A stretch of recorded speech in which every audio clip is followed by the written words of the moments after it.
Pour résumer finalement toute cette histoire, nos rêves sont trop petits. Tout est possible. Il a fallu qu'un jour, Françoise et moi, en se posant la question de savoir qu'est-ce qu'on va faire pour nos 20 ans, que le mot panda soit prononcé pour qu'une gigantesque aventure humaine démarre. Il y a un vieux proverbe chinois qui dit que pour escalader l'Everest, le plus difficile, c'est de faire le premier pas. Et ce premier pas, nous l'avons fait. Nous avons eu des contacts avec l'ambassadeur de Chine qui a invité tout son personnel chez nous. Et une véritable histoire d'amitié est née entre la Chine et le petit Paradisard.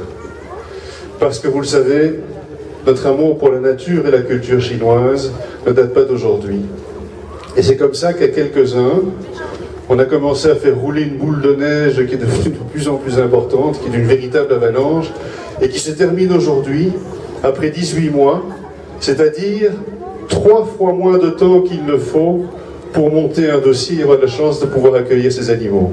Et pendant que je vous parle, si vous n'avez pas d'inconvénient, on va laisser le camion qui abrite l'un de nos pandas aller jusqu'à leur enclos définitif pendant que je partage encore quelques moments avec vous.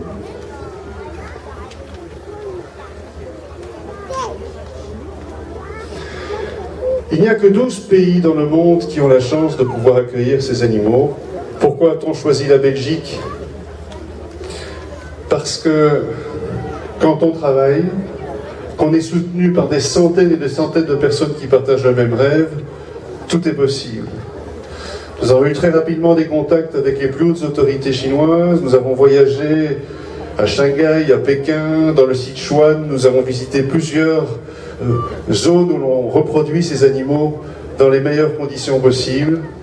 Et voilà, après des heures, des semaines, des mois d'efforts, des contacts noués partout entre Bruxelles et Pékin et Chengdu, ce qui était absolument impensable s'est réalisé aujourd'hui. Et je tiens à vous remercier. Je tiens à vous remercier chacun d'entre vous parce que vous êtes quasiment tous, sinon tous, des abonnés. C'est grâce à vous que c'est possible. J'ai lu dans le journal que l'arrivée des pandas était un jackpot. Et en fait, c'est peut-être mon seul regret, c'est qu'on parle d'argent dans cette aventure. D'abord parce que ceux qui ne nous connaissent pas ignorent que chaque centime que nous recevons, nous le réinvestissons pour rendre ce jardin plus beau, plus utile, pour répondre aux besoins de merveilleux de chacun d'entre nous. Et surtout, le rôle de Hao Hao et de Xinghui, c'est pas simplement, je dirais, de se promener dans leur jardin, de manger du bambou, c'est de faire des petits. Le panda géant, c'est un peu le bambou qui cache la forêt. La forêt, c'est plusieurs espèces extrêmement menacées qui vivent dans le sud-ouest de la Chine. Et leur animal le plus exemplatif, le plus emblématique, le plus attachant, parce qu'il n'est pas carnivore, il a l'air doux, et il est en général extrêmement placide. Eh bien, protéger cet animal, c'est protéger tous ceux qui vivent dans le même habitat. Hier, j'étais encore dans le Sichuan pour participer à une cérémonie d'adieu. Il faut savoir que les pandas sont les trésors nationaux de la Chine.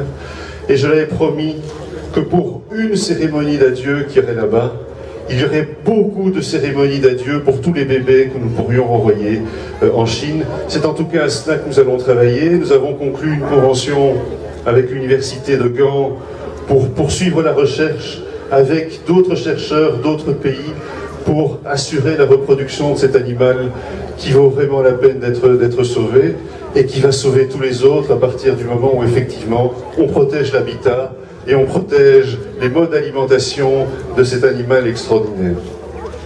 Sans l'aide de l'ambassade de Chine, sans l'aide de l'ambassadeur qui s'est vraiment mouillé à nos côtés pour faire en sorte que ce soit possible, jamais ce rêve n'aurait pu devenir réalité. Voilà. Nous sommes à la fin du commencement, comme dirait l'autre. Nous allons vivre des semaines qui seront très émouvantes en observant nos 2 pandas s'habituer à leur nouvel enclos. Merci pour votre fidélité. Ça fait 20 ans que l'aventure Paradisio a commencé. Ça fait 20 ans que On essaie d'embellir ce jardin, d'accueillir d'autres cultures, d'accueillir d'autres arbres, d'autres réponses, d'autres quêtes à la question de la beauté et à la question du bonheur.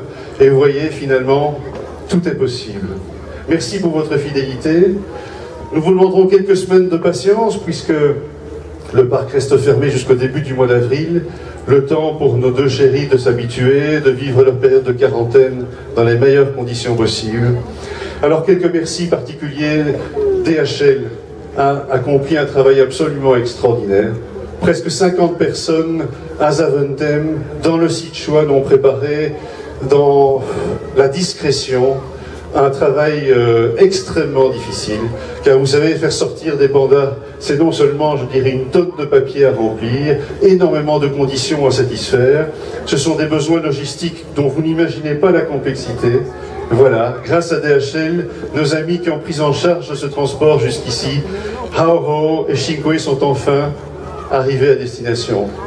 Merci aussi à Belfus Insurance qui a bien voulu assurer le transport de ces animaux. Fort heureusement, il n'y aura pas d'assurance à payer. Shinkoe et Haoho sont en parfaite santé. J'espère que vous aurez la chance de voir à travers les caméras quelques images de nos nounours en train de faire la connaissance de nos nouveaux enclos. Merci d'être là avec nous. Merci de nous aider à réaliser nos rêves. Je vous en promets encore d'autres dans les années à venir. À très bientôt. Et en tout cas, puisque nous sommes en tort et qu'on est en retard, nous pourrons rester tous ensemble ici, au-delà de l'heure qui avait été annoncée, probablement jusqu'à 17h30, voire même un peu plus. Merci et félicitations à vous tous.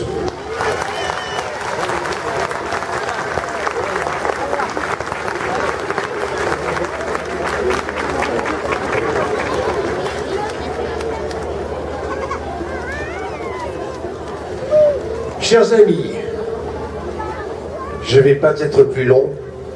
Je vous rappelle les lieux qui vous sont accessibles dans un instant. Il s'agit du Nautilus, ici, devant, de l'Algoabé, là derrière, de la grande volière que vous voyez à travers les arbres, de la serre tropicale dans son prolongement, du jardin chinois, y compris ce qu'on appelle le serpentin, du temple, le nouveau temple chinois magnifique que vous allez pouvoir admirer de l'extérieur mais aussi de l'intérieur, en vous demandant bien sûr de pouvoir continuer à respecter les lieux comme vous le faites depuis toujours.